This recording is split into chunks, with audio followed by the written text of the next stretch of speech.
बच्चों को अपने साथ घर ले जाने की तैयारी कर चुका था। जैसे ही बाहर निकला तो उसे अनन्या मिली कि उसके लिए नया सूट कर रही थी। जब अभिनव ने सूट में नहीं दिखाया तो अनन्या ने उसे पटक दिया, ठीक वैसे ही जैसे वैभवी को उसकी जिंदगी ने पटका था और वो सनी के ऑफिस में आकर खड़ी हो गई थी। क्या कहा उन्होंने? वैभवी ने रिसेप्शन पर खड़ी लड़की से बहुत उत्सुकता के साथ पूछा। रिसेप्शन पर खड़ी लड़की ने जवाब में कहा, आप अंदर जा सकते हैं। ये सुनते ही वैभवी मन ही मन उछल पड़ी। वो अंदर जाने के तुरंत पलट गई, लेकिन इससे पहले कि वो एक कदम भी आगे बढ़ाती तभी उसे पीछे से एक औरत की आवाज आई। तुम्हें उसका ऑफिस भी पता है?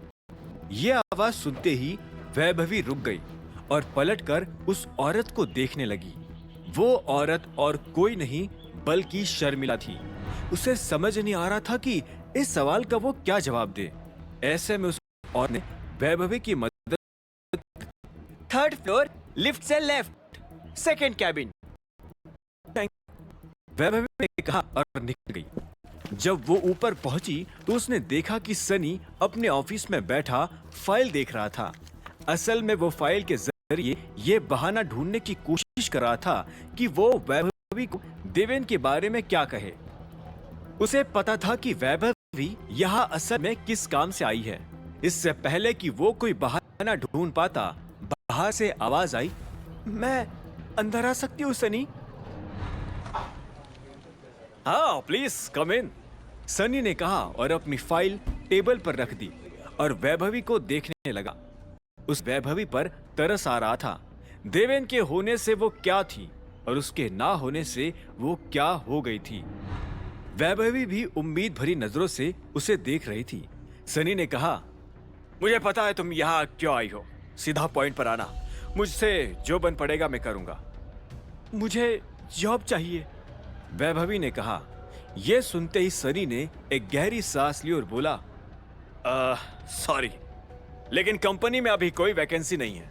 सनी, तुम जो कहोगे मैं करूंगी। तुम मुझे रिसेप्शनिस्ट ही बना दो, चाहो तो पैसे भी कम देना, लेकिन प्लीज मुझे नौकरी पर रख लो, वरना मैं कहीं की नहीं रहूंगी। मैं तुम्हारी बात समझ रहा हूं वैभवी, तुम्हें कुछ पैसों की जरूरत हो तो वो मैं तुम्हें दे सकता हूं, लेकिन नौकरी नहीं दे पाऊंगा, सनी ने कहा और वैभवी के सामने हाथ जोड़ लिए। असल में वो वैभवी को नौकरी पर रखकर हरदेव पाल सिंह की नाराजगी मोल नहीं लेना चाहता था। हरदेव जानते थे कि देवेन भाग गया है और ऐसे में उसकी कंपनी के लोग यहाँ नौकरी के लिए आने वाले थे, लेकिन हरदेव अपना स्टाफ बढ़ाकर नुकसान नहीं करवाना चाहते थे। इसके अलावा सनी को यह भी याद था कि वैभवी अभिनव की एक्स थी और अनन्या उसकी बीवी। अगर अनन्या को पता चलेगा कि वैभवी उनकी कंपनी में काम कर रही है तो अनन्या सनी को छोड़ेंगी नहीं। ठीक है। तभी वैभवी भी सनी का जवाब सुनकर वहां से बाहर निकल गई। उसे सनी के पास आकर मदद मांगना अपनी सबसे बड़ी बेवकूफी लग रही थी। वैसे भी सनी देवेन का दोस्त था, उसका नहीं। और सनी का ये रूप देखकर तो वैभवी को लगा कि वो देवेन का नहीं, उसके पैसों का सगा था। जब वैभवी इन्हीं सभी ख्यालों के साथ नीचे उतरी तो उसने देखा कि शर्मिला अभी भी वही रिसेप्शन के पास हाथ बांधे खड़ी थी। उसे देखकर ऐसा लग रहा था जैसे वो वैभवी के नीचे उतरने का ही इंतजार कर रही थी। वैभवी जैसे ही उसके सामने आई तो शर्मिला ने कहा, मैंने सुना है कि देवेन देश छोड़कर चला गया और उसके जाने के बाद उसकी कंपनी के काफी एम्प्लॉइज के पास नौकरी नहीं है, जिनमें से तुम भी एक हो, है ना? ये सवाल सुनते ही वैभवी शर्मिला की आंखों में देखने लगी। वैसे तो शर्मिला वैभवी को बेइज्जत करने की कोशिश कर रही थी, लेकिन वैभवी उसकी बातों का बुरा मानना अफोर्ड नहीं कर सकती थी। ऐसे में उसने गिड़गिड़ाते हुए शर्मिला से कहा, मैडम सॉरी, मैं सनी और आपको परेशान कर रही हूँ, लेकिन मुझे इस वक्त जॉब की सख्त जरूरत है। मैं सनी से भी इसी बारे में बात करनी थी, लेकिन उसने कहा कि फिलहाल कंपनी में कोई पोजीशन खाली नहीं है। हाँ तो उसने गलत क्या कहा? यहाँ सच में कोई जॉब नहीं है। अगर तुम्हारी जगह मैं कंपनी में जॉब के लिए अप्लाई करती तो शायद मुझे भी यहाँ जॉब नहीं मिलती। शर्मिला ने वैभवी को देखते हुए कहा। वैभवी का दिल छोटा सा हो गया। उसने वहां से जाने का मन बना लिया, लेकिन इससे पहले कि वो निकलती, शर्मिला ने मुस्कुराते हुए कहा लेकिन मेरे पास तुम्हारे लिए एक बढ़िया नौकरी है। ये बात सुनते ही वैभवी के दिल में उम्मीद जाग गई। उसने कहा, प्लीज बताइए मुझे क्या करना होगा, मैं सब कुछ करने के लिए तैयार हूँ। शर्मिला ने वैभवी को ऊपर से नीचे तक देखा और बोली, तुम अभिनव की एक्स हो ना? ये बात सुनते ही वैभवी झिझक गई। उसे समझ नहीं आ रहा था कि जॉब और अभिनव की एक्स होने में क्या डायरेक्ट कनेक्शन था। एक पल के लिए हिचकिचाने के बाद उसने धीरे से हाँ में सिर हिला दिया। शर्मिला ने मुस्कुराते हुए कहा तो ठीक है, एक डील करते हैं। तुम वही करोगी जो मैं कहूंगी और उसके बदले में मैं तुम्हें पैसा दूंगा, ढेर सारा पैसा। मैडम, लेकिन मुझे। इससे पहले कि वैभवी अपनी बात पूरी कर पाती, शर्मिला ने उसे बीच में ही काटते हुए कहा, 1 करोड़ रुपए। ये रकम सुनते ही वैभवी की आंखें फटी की फटी रह गई। 1 करोड़ में तो वो इस जन्म का तो क्या, अगले जन्म का खर्च भी मजे से चला सकती थी। लेकिन उसे अभी तक ये पता नहीं चला था कि उसे काम क्या करना होगा। उधर जब वैभवी शर्मिला के सामने खड़ी थी, तब इधर अभिनव भी अपने ऑफिस में बैठा कई सारे ख्यालों को सुलझाने की कोशिश कर रहा था। सबसे पहले तो वो निहारिका के बारे में सोच रहा था। रात भर से उसके दिमाग में एक ही ख्याल कौन रहा था कि निहारिका पलाश के फूलों में शामिल है। लेकिन अभिनव अपने इस ख्याल के पीछे का ठोस कारण नहीं ढूंढ पा रहा था। लेकिन अरबाज ने ऐसा क्यों किया होगा? उसने क्यों बिंदु को अपने पास रखकर निहारिका को पलाश के पास भेजा होगा? कहीं कुछ तो गड़बड़ है। अभिनव ने अपने आप से कहा। उसने ठाना कि वो आज रात ही इस गड़बड़ के पीछे का राज जान लेगा। ठीक इसी वक्त कैबिन के दरवाजे पर दस्तक हुई।